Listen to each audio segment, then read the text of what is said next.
This month of Ramadan, 2 weeks have gone by. For many of us, we started out, as with every match, as with every competition, with every event, you start out racing past the gates in excitement. You welcomed the month of Ramadan. You were eager in the first few days. But as the days went by and the fast grew on you, and you got desensitized and I got desensitized, we slowly but surely lost that motivation. We lost the energy that we had in the first few days. And we reach a point, at this very point in the middle of the month, where we are depleted in energy and depleted in motivation. And some of us have even lost sight of the goal. What are we trying to do in this month? Some of us are just trying to survive the last few days as the last 10 days draw near and the nights in which we search for Laylatul Qadr draws near. We have to completely switch this mindset over. We have to rejuvenate. We have to revive our energies and be ready, because what's about to come is the night of a lifetime. Many of us, we find ourselves at the middle of the month, we find ourselves sleepwalking into the last 10 nights. Whereas some of us are racing, running, competing on their full game because they know these are the nights that matter. As you come into the last 10 nights, you remember how our Prophet Muhammad sallallahu alayhi wasallam would prepare for the last 10 nights. His wife Aisha radiallahu anha informs us, إِذَا أَقْبَلَ الْعَشْرُ, when the last 10 nights would draw near, شَدَّ مِئْزَرَهُ, he would tighten his belt. Before someone is going to get involved in a very strenuous activity, they're going to run a race, they're going to get involved in combat, they're going to do some exercise, they tighten their belt, they pull up their sleeves. This is what the Prophet ﷺ would do as he approached the last 10 nights. He would exert himself more than he would in any night of the year. That's the first thing. شَدَّ مِئْزَرَهُ, he would tighten his belt. The second thing he would do, وَأَيْقَظَ أَهْلَهُ, he would wake up his family.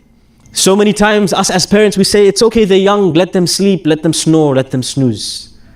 But if there was any night in the year to wake them up, to let them experience the sweetness of an all-nighter in servitude of the Almighty, these are the nights to wake them up. As the last 10 nights would draw near, the Prophet ﷺ would not let anybody sleep in his house. The children, his wives, his family, his extended family, he would go knocking their doors, saying to them, أَلَا تَقُومَانِ فَتُصَلِّيَانِ, why don't you get up and pray? Nobody would be left, no room, no door would be unknocked, except that he would pass by and involve everyone. And this is really especially a duty for the leaders of the household, the fathers, and for the mothers. Because Allah subhanahu wa ta'ala is not going to ask our children, why didn't you wake up, 8-year-old, 9-year-old, 11-year-old to pray at night? He's going to ask us, those who are responsible for them. Why did we not push them? For many of us, there is an embarrassing answer to this. We ourselves don't get up. Where is the question of waking up our children? As we come towards these last 10 nights, many of us feel despair. We feel embarrassed. We think, what's the point? I've wasted 2 weeks. Forget 2 weeks, I might have wasted my entire life. How am I going to save myself? What is the point of exerting myself just in the last few nights of Ramadan? For those people, Allah subhanahu wa ta'ala has a special message for you. Allah says in the Quran, قُلْ يَا عِبَادِيَ الَّذِينَ أَسْرَفُوا عَلَىٰ أَنفُسِهِمْ.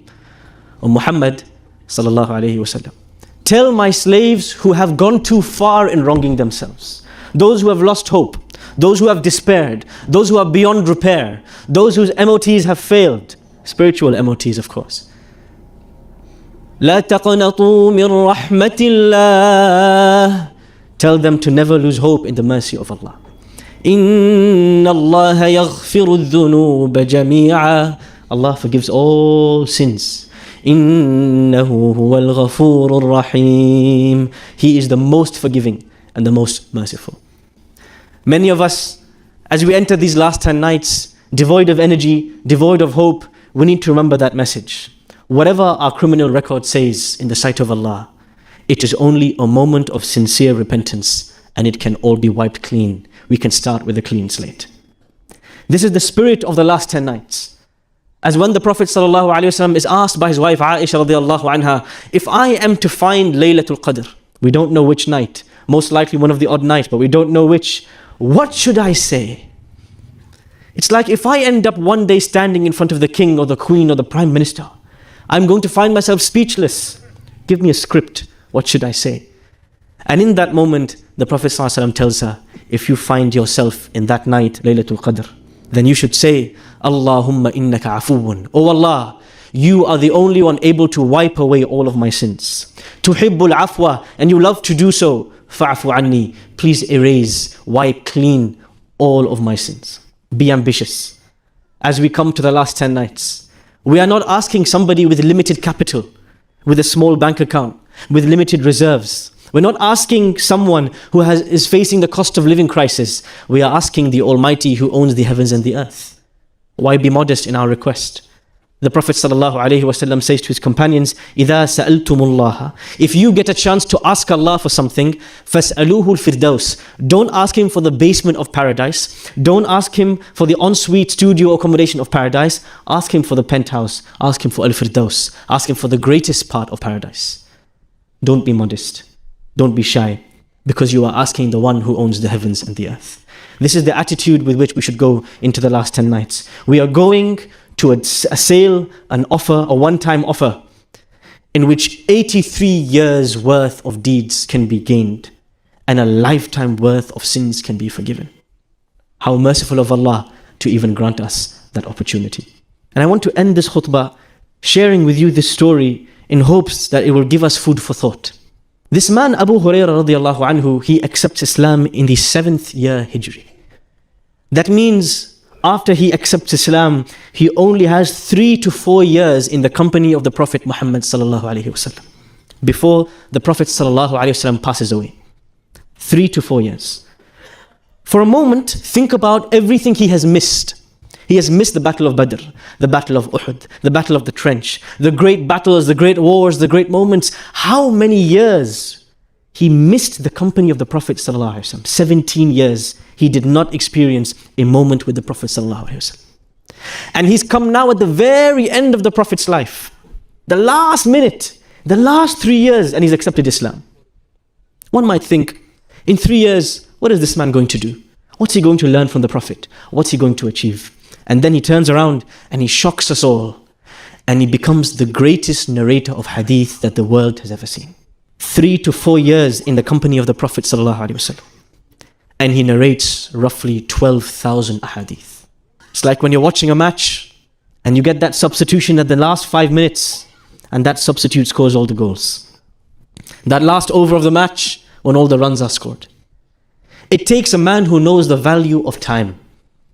He thinks to himself, I have 3 years. I've spent so many years of my life as a disbeliever.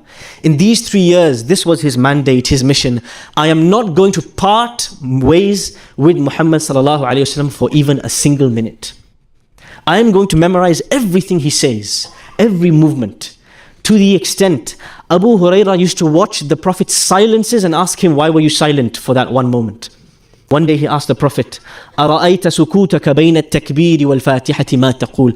I saw you silent for one moment between saying Allahu Akbar and reading the Fatiha. What do you say? Look at the curiosity. Look at the intelligence. Look at how intent he is to preserve every second he lives with the Prophet ﷺ. So many of us, our entire lives have been lived in sin, in waste. We have never really discovered our purpose and why Allah created us. So many of us lived our Ramadan in waste of time, in watching serials, in watching TV, in lazing around, in killing the time. But you know what? If Abu Hurairah in 3 years, 4 years, could narrate thousands of ahadith, you and me, we still have half the month. There will be people in this room who are not going to be alive next Ramadan. It may be you and it may be me. This may be our last opportunity. And the question is, what are we going to do with that last opportunity? There are so many of us in this room, we are going to wake up on the day of judgment regretful. As Allah says in the Quran, حَتَّى